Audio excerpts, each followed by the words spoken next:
Well, I sometimes wonder what the people in the crowd must have thought when they first met Jesus. I imagine they must have been amazed by the things that he could do, providing bread for a whole multitude of people, healing people who were sick, teaching people about God in a way that they could understand. I think it's not surprising that people kept coming back to hear more of what Jesus had to say and to see if he would perform any more miracles. But I wonder what they must have thought when he said those words, "I am the bread of life." Sounds a bit strange, doesn't it? Must have been hard to understand.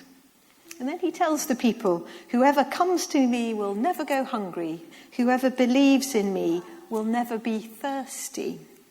He seems to be talking about more than just physical food, but something more than that. Well, you may remember that on the night before he died, Jesus shared a meal with his disciples, sometimes known as the Last Supper, became known as Maundy Thursday. And there, Jesus explained a little bit more about what he meant. He took some of the bread that they were eating, and he said, "This is my body given for you." Then he took a cup of wine, and he said, "This is my blood poured out for the forgiveness of sins." And then he said, "Do this," in other words, share the bread and wine together in remembrance of me. I sometimes wonder what the disciples must have thought at that moment.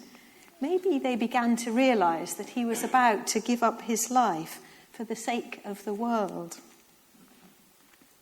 Well, ever since then, Christians have celebrated this special service called the communion service. And it's a service where we share the bread and the wine together. And it's a way of remembering Jesus' gift of himself to us.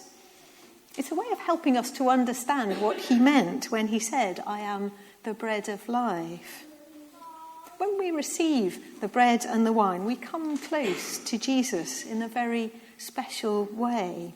We receive his blessing. In a very real sense, he feeds us, not just with physical food, but with heavenly food. Food that sustains us on our journey through life. Food that sustains us on our Christian journey. Well, in a few moments, I'm delighted that we shall be baptising Isabella this morning with the family and friends gathered around. Baptism, as you know, marks the beginning of the journey in faith, the first step we take as followers of Jesus. But the bread and wine of communion, which we'll move on to afterwards, provides us with food for that journey, food for our souls, food that will satisfy us in a way that no other food can. For Jesus is indeed the bread of life.